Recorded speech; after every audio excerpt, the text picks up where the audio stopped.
بسم الله الحمد لله والصلاة والسلام على رسول الله وعلى آله وأصحابه ومن والاه. اللهم لا علم لنا إلا ما علمتنا إنك أنت العليم الحكيم. يا معلم آدم وإبراهيم علمنا ويا مفهم سليمان فهمنا. أما بعد ቁጥር 271 ከተማሪዎች ለሚመጡ ጥያቄዎች መልስ የሚሰጥበት ኢዛዱል መዓድ ፈታዋን። ዛሬ ከምናያቸው ጥያቄዎች የመጀመሪያው አርካኑ ሶላትን ያጎደለ ሰው በምን መልኩ ነው የሚያስተካክለው? ሶላቱን ሙሉ በሙሉ በመድገም ወይስ አንድ ረክዓ በመጨመር? ወዲያውስ ካላስታወሰ ቆይቶ ከሶላቱ ከወጣ በኋላ ከሆነ ምን ያድርግ? እንዲሁም በአንድ ሶላት ላይ ሁለት አርካኖች ከተረሱስ?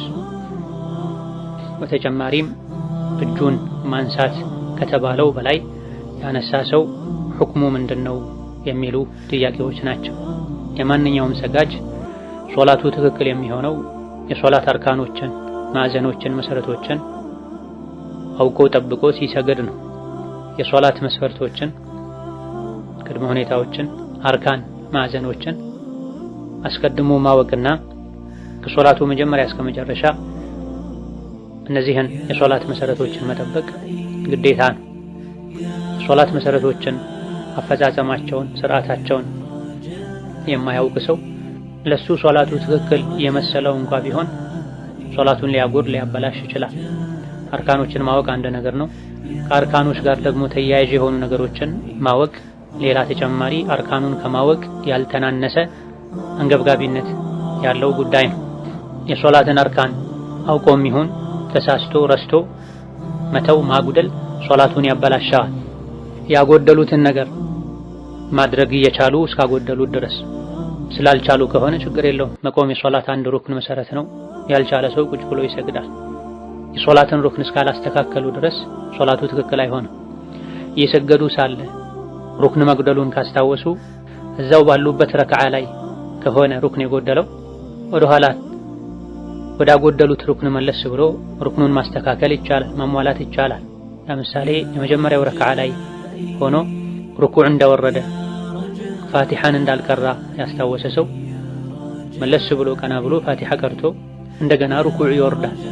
ስጁድ ላይ ከወረደ በኋላ ፋቲሐን ለመቅራቱን ያስታወሰ ሰው ተነስቶ ፋቲሐ ቀርቶ ያለ ሩኩዕ የወረደውን ስጁድ ከዛ በፊት ያለውን ተግባር እንደ ረክዓ ሳይቆጥር ተነስቶ መልሶ ቆሞ ፋቲሐ ቀርቶ ሩኩዕም ከነበረ የረሳው ሩኩዕም ብቻ አድርጎ ፋቲሐው ትክክል ከነበረ ቀጣይ የሶላት ክፍሎችን እንደገና ያከናውናል።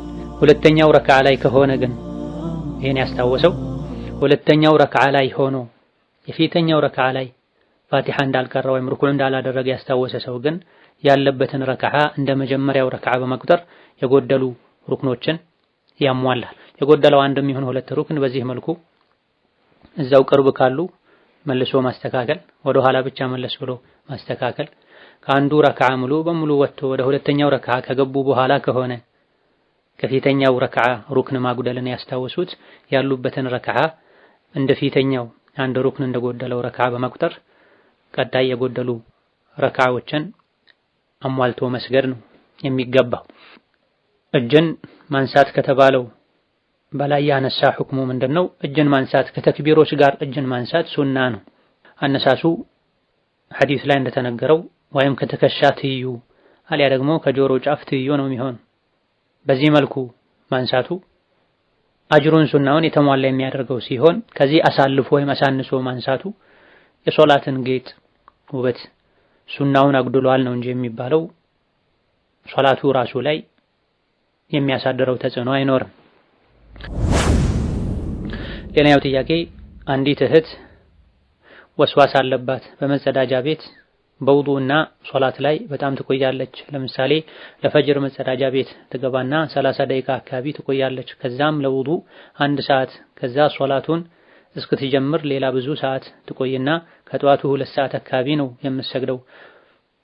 እንደውም አንዳንዴ ማታ የተወችው የመግሪብና ኢሻ ቀዷ ይኖርባታል። ምክንያቱም እነሱን ለመስገድ ማታ እስከ 6 ሰዓት ትቆማለች።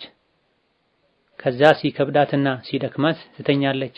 ለዛ ጠዋት ከሱብሒ ጋር ትሰግዳለችና እንዴት ይታያል? ከጀመራት 3 ዓመት ያልፋታል።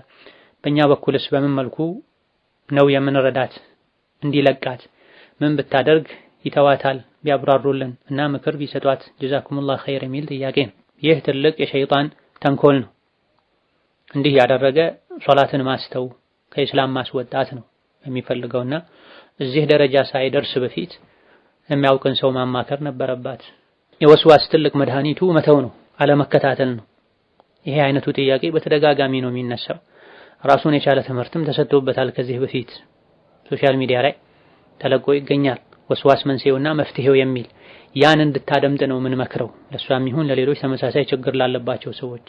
ይህ ከሸይጣን ነው። ሸይጣን ለኛ ለሰው ልጆች አስቦ አይደለም። ሶላት ትክክል አይደለም፣ ጾም ትክክል አይደለም፣ ውዱእ ትክክል አይደለም፣ ደግመህ ስገድ፣ ደግመህ ውዱእ አድርግ፣ ደግመህ ነይት፣ ደግመህ ታጠብ የሚለው ሸይጣን ለሰው ልጆች ዒባዳ ተጨንቆ አይደለም። ሁሌ ይሄን የደጋገሙ ተሰላችተው ዒባዳን እንዲተዉ ነው። ለመጸዳጃ ቤት 30 ደቂቃ ወስዋስ ነው።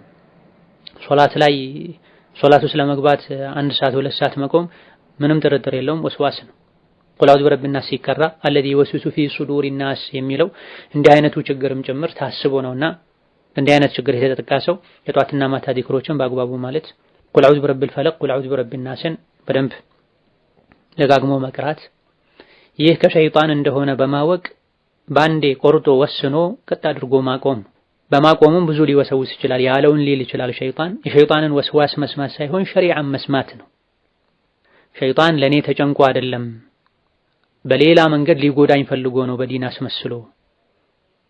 ሶላትን ቀጥታ ተው ቢለኝ እንደማልተው ስለሚያውቅ ተሰላችቼ ሶላትን እንድተው የማድረግ ስራ ነው እየሰራ ያለውና ይሄን ማወቅ መንቃት፣ ከዚህ አካሄዴ መታቀብ አለብኝ ብሎ ራስ ላይ መወሰን፣ ጠንከር ማለት ይገባል። ከዙሪያ ያሉ ሰዎች ቀደም ሲል የተጠቀሰውን ትምህርት እንድታደምጥ ሌሎችም ተመሳሳይ ትምህርቶችን እንድትከታተል ማድረግ፣ በተቻለ ያክል ሩቃ ማድረግ፣ አጠገቡ አቆሞ እስክትተው ድረስ ውዱእ ማስደረግ፣ አድርገሻል ጨርሰሻል ይበቃል ተነሺ ማለት፣ ሶላትም ላይ አጠገቡ አቆሞ በግልጽ ሸሪዓውን ሱናውን በጠበቀ መልኩ ዝግጅት አድርጋ ቀጥታ ሶላት ውስጥ እንድትገባ ማድረግ። ከዚህ ያለፈው ግን የሸይጣን ወስዋስ ነው፣ ሸይጣንን መታዘዝ ነው፣ አላህን ማስቆጣት ነው ብሎ መምከር ይገባል። ሩቃ ከማድረግ ቅድም የተባሉ አይነት ድጋፎችን ከማድረግ ጎን ለጎን ብቃት ያላቸው ሙያ ያላቸው ፈቃድ ያላቸው የዋግምት ባለሙያዎች ጋር በመሄድ ዋግምት በተለይ ከአንገት በላይ ራስ ላይ ግንባር ላይ ዋግምት ማሰራትም ከወስዋስ ለመዳን እንደሚያግዝ ይነገራል። በመሰረቱ ዋግምት ነቢዩ አለይሂ ሰላቱ ወሰላም የኡመቴ መድኃኒት ነው ብለው ከነገሩላቸው የሕክምና አይነቶች መሃል አንዱ ነው። በተሞክሮ ደግሞ ለወስዋስ ዋግምት እንደሚጠቅም ተሞክሮ ታይቷል። ሌላኛው ጥያቄ ዘካተል ማል ኒሷቡ ስንት ሲደርስ ነው ዘካ ማውጣት ያለበት? 201,680 ብር አለ። ይህ ብር በአንድ ጊዜ አይደለም የተላከው፣ በተለያየ ጊዜ የተላከ ነው። ከላዩ ላይ እየተነሳ ወጭ ሆኖ የተረፈ ነው እና ምናልባት ከ2 ዓመት በላይ ይሆነዋል። የተላከበትን ላስታውስ አልቻልኩም እና ዘካ ማውጣት አለበትን? መውጣት ካለበትስ ስንት ነው ማውጣት ያለብኝ? አጎቴ መኖሪያ ቤቱ አፍርሰውበት መስራት ስለማይችል ስራም ስለሌለው ለእርሱ ዘካ መስጠት እንችላለን? ጀዛኩሙላህ ኸይር የሚል ጥያቄ። ዘካ የሚሰላው በወርቅ ወይም በብር ዋጋ ነው። 85 ግራም ወርቅ ወይም 85 ግራምን ሊገዛ የሚችል ገንዘብ አሊያ ደግሞ በብር በማዕድኑ ብር 595 ግራም አሊያ ደግሞ 595 ግራም የማዕድኑን ብር የጌጡን ብር ሊገዛ የሚችል ገንዘብ ያለው ሰው ላይ ዘካ ይወጅብበታል። በወርቅ ነው በብር መሰላት ያለበት? ኺላፍ አለበት። በላጩ በብር ማስላት ነው። 595 ግራም የማዕድኑን የጌጡን ብር ሊገዛ የሚችል ገንዘብ ያለው ሰው ዘካ ይወጅብበታል።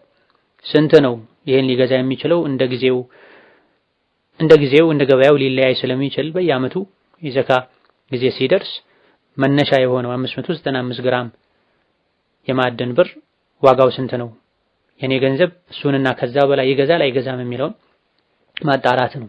የዘካ ንብረት ላይ ዘካ ግዴታ የሚሆነው ዓመት ሲሞላው ነው።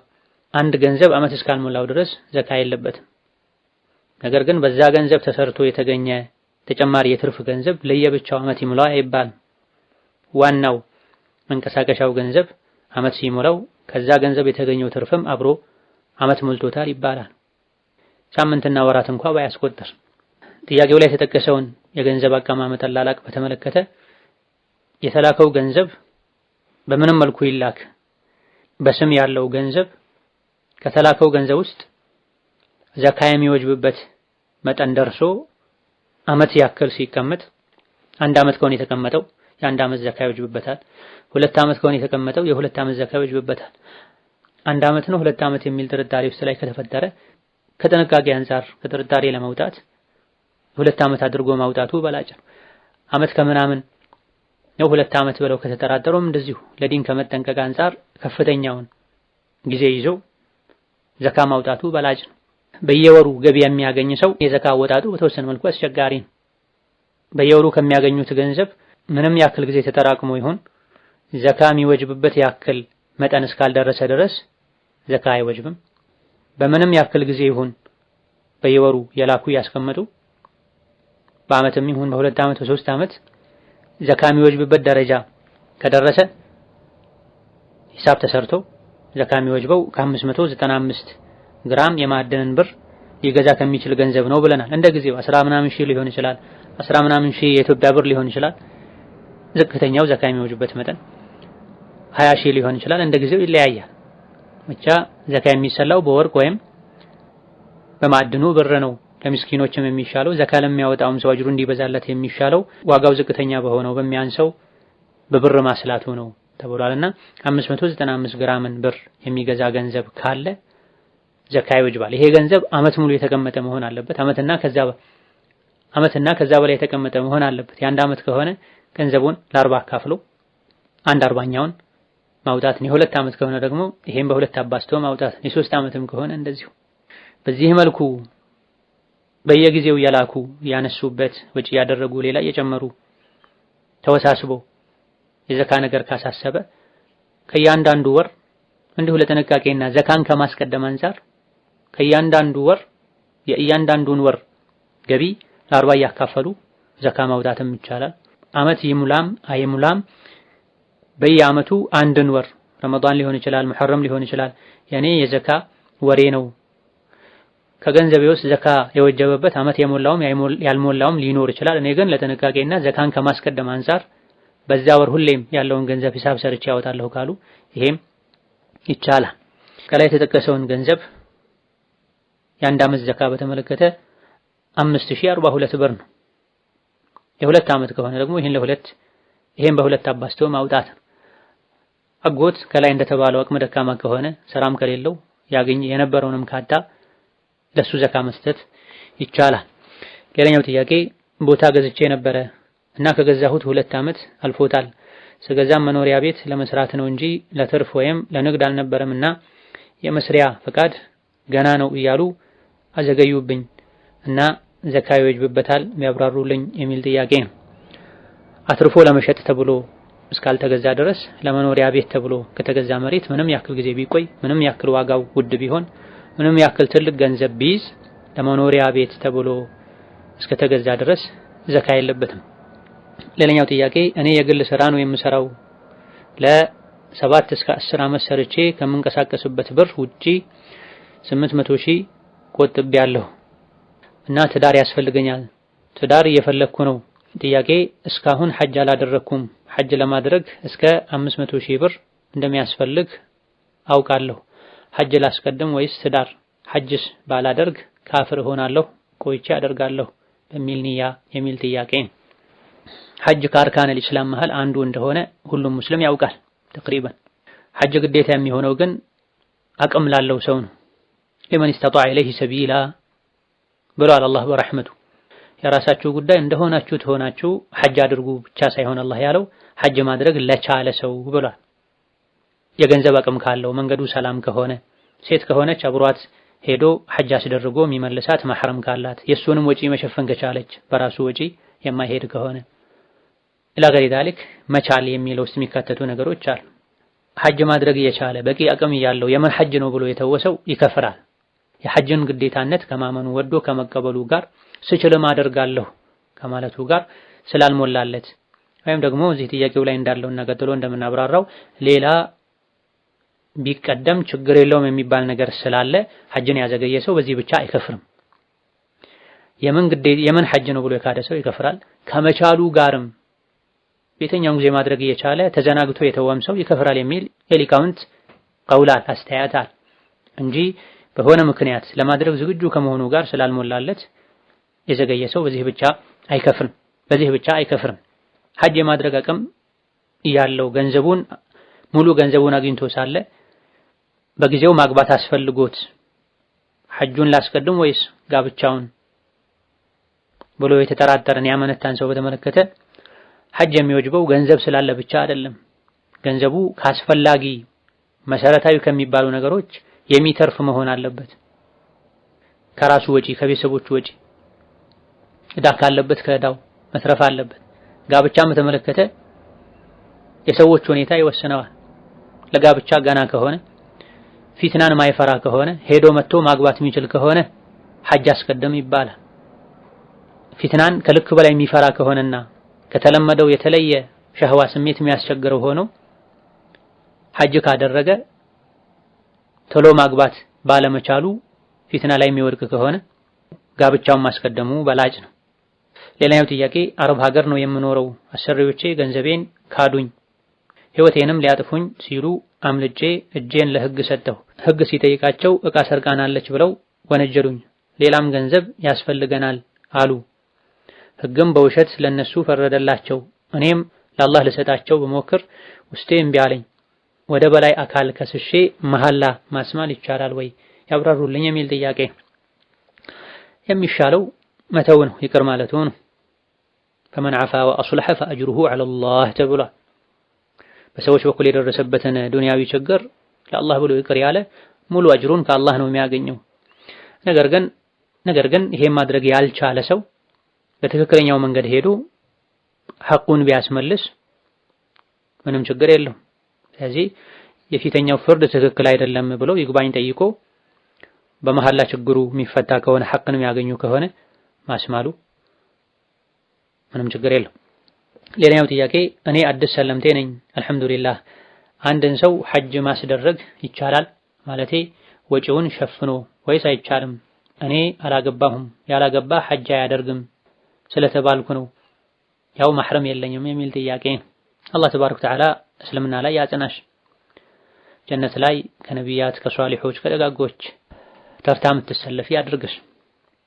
አንቲ ወኢያና ወጀሚዕል ሙስሊሚን። ያላገባ ሐጅ አያደርግም አይባልም፣ የተሳሳተ አባባል ነው። የግንዛቤ እጥረት ወይም ያገላለጽ ስህተት ካልሆነ በስተቀር ያላገባ ሐጅ አያደርግም ሳይሆን ማህረም የሌላት ሴት አብሯት ሐጅ ሄዶ አስደርጎ ወደ መኖሪያዋ የሚመልሳት የቅርብ ረዳት፣ ጠባቂ፣ አጃቢ ወንድ የሌላት ሴት ሐጅ ማድረግ ግዴታ አይሆንባትም። ሐጅ ታደርግ ዘንድ ማህረም ያስፈልጋታል ነው የሚባለው። ማህረም ደግሞ ባል ብቻ አይደለም፣ አባት፣ የአባት አባት፣ የእናት አባት፣ ከዛም ከፍ ያሉ ቅድመ ቅማያቶች ካሉ ወንድሞች፣ የወንድም ልጆች፣ የእህት ልጆች ኢላ ገይሪ ዛሊክ መህረሞች አሉ በነቢ ሐዲስ የተነገሩ ሸሪዓ እስላም ላይ የሚታወቁ። ከነዚህ ውስጥ ማናቸውም ከሌለ ሴት ልጅ ለጊዜው ሐጅ አይወጅብባትም፣ ትጠብቃለች መህረም እስክታገኝ ድረስ፣ አግብታ ባል እስክታገኝ ድረስ፣ ወይም ከቤተሰቦቿ ሙስሊም ካልሆነች ከቤተሰቦቿ አንዱ ሊሰልም ይችላል ኢላ ገይሪ ዛሊክ። በዚህ መልኩ እየጠበቀች ደግሞ አጀሏ ደርሶ ወደ አኺራ ከሄደች ከገንዘቧ ይደረግላታል። ለሐጅ የጓጓች መስፈርቱን ስላላሟላች ብቻ ታግሳ በመጠበቋ የሐጅን አጅር አላህ ይሰጣታል። ስትሞት ከገንዘቧ ማንኛውም ሰው ያደርግላታል። ካልተደረገላትም መሄድ እየቻለች የፈለገች ሸሪዓን አክብራ በመተዋ የሐጅን ጥቅል የሆነ አጅር አላህ ተባረከ ወተዓላ ይሰጣታል። አንድ ሰው በህይወት እያለ በሌላ ሰው ሐጅ ማስደረግ የሚችለው ከልክ በላይ አርጅቶ ሰውነቱ ደክሞ በመጓጓዣ ቁጭ ብሎ መጓዝ የማይችል በምንም መልኩ መካ መድረስ የማይችል አሊያ ደግሞ በህይወት የሌለ ሰው ከሆነ ነው እንጂ በሌላ ሰው ሐጅ የሚደረገው ጊዜያዊ ምክንያት ስለከለከለው ድሃ ስለሆነ ብቻ አሊያ ደግሞ ሩቅ ሀገር ስላለ ብቻ አሊያ ደግሞ ሴት ለጊዜው ማህረም ስለሌላት ብቻ በሌላ ሰው ይደረግ አይባልም። በጊዜው ሐጅ ማድረግ ሳይችል ለሞተ ሰው በህይወት ያለ ሰው መስፈርቱን አሟልቶ ሊያደርግ ይችላል። በጣም ላረጀ ሰው ሊደረግ ይችላል እንጂ በህይወት ላለ ጊዜያዊ ምክንያት ለከለከለው ሰው ብቻ ለከለከለው ሰው ሐጅ አይደረግም። ሌላኛው ጥያቄ በገጠር ቤተሰቦቼ መሬት በወለድ ተይዟል። እኔ በላኩት ብር ነው ወለዱ የተያዘው። ይህንን ብር እኔ የመክፈል ግዴታ አለብኝ የሚል ብዙም ግልጽ ያልሆነ ጥያቄ ነው። በጥቅሉ ወለድ ላይ ትብብር ማድረግ አይቻልም።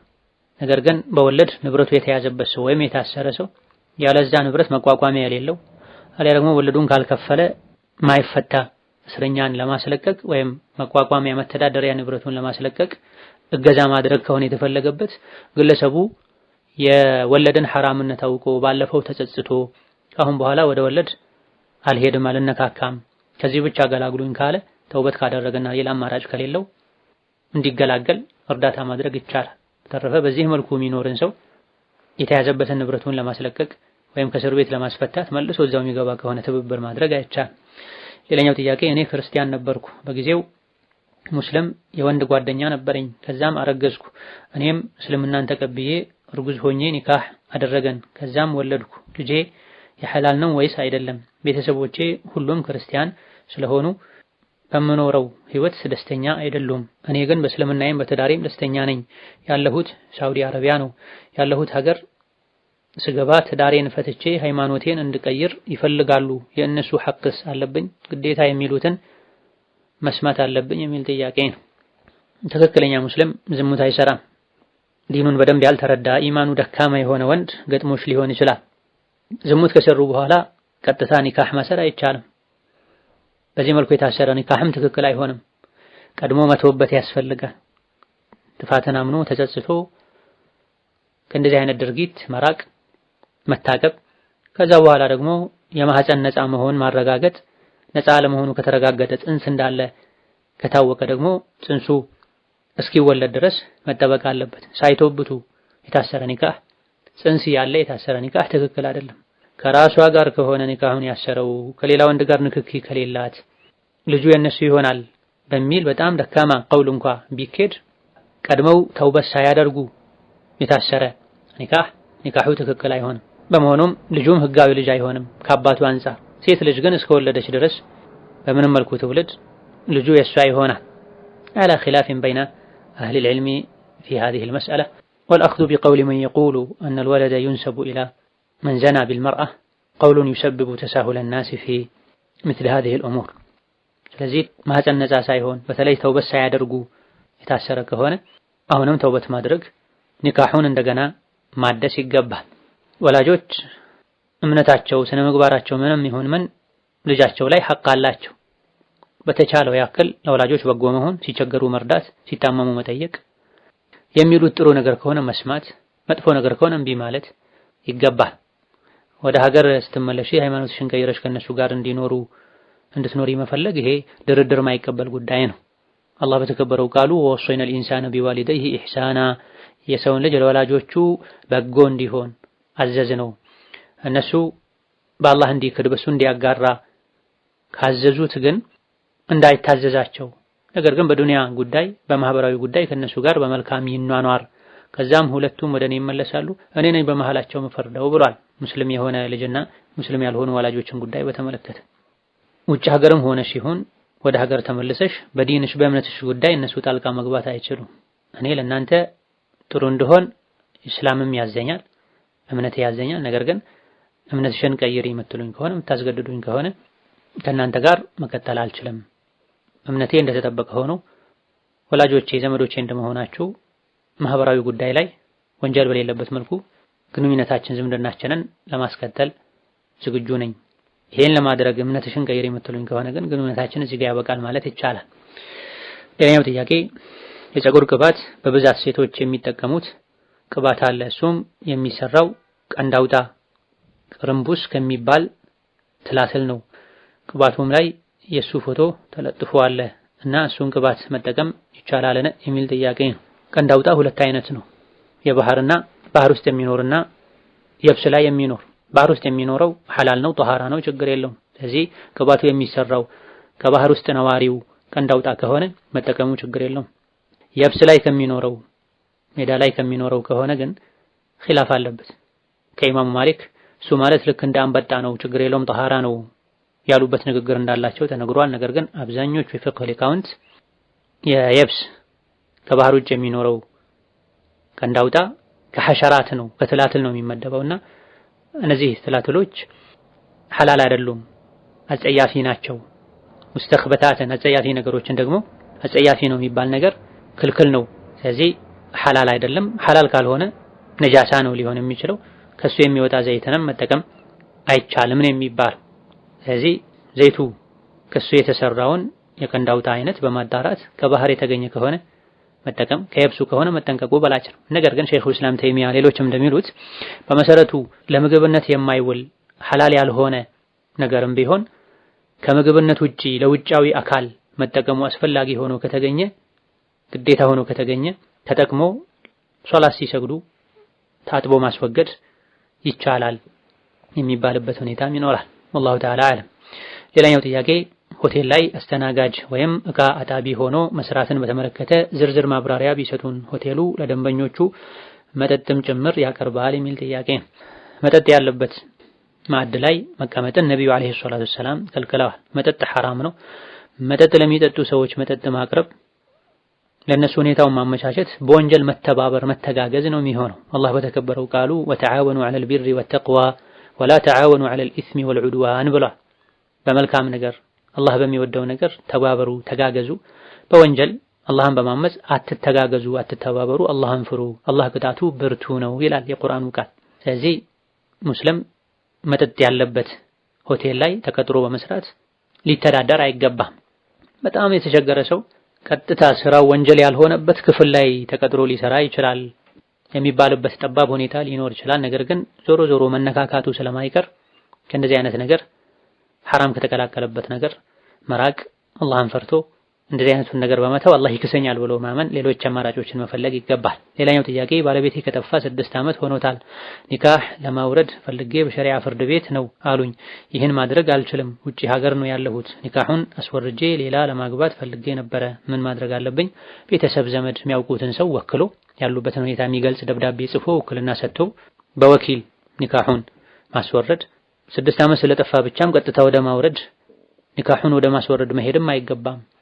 ለሚመለከተው አካል አሳውቆ ከቤተሰቦቹ ጋር ተነጋግሮ አለ የለም፣ በምን መልኩ ነው የጠፋው፣ ወዴት ብሎ ሄዶ ነው የጠፋው፣ ታሞ ነው ታስሮ ነው የሚሉ ነገሮችን ማጣራት፣ ከኢሚግሬሽን ከፖሊስ ጣቢያ መረጃ ማግኘት ይገባል። የሆነ ቦታ ኖሮ ተደብቆ ወይም ታስሮ ታሞ ሊሆን ይችላልና ይሄ ማረጋገጥ ያስፈልጋል። በዚህ መልኩ ተረጋግጦ ከፍርድ ቤት የለም ሌላ ማግባት ትችያለሽ የሚል መረጃ ካገኙ ኒካሁን ፍርድ ቤት ያወርዳል። ራስ በአካል ቀርቦ ማውረድ ካልተቻለ ሰውን ወክሎ ኒካሁን ማስወረድ ይቻላል። هذا والله تعالى أعلم። ለዛሬ በዚህ እናበቃለን። ወቢላሂ ተውፊቅ።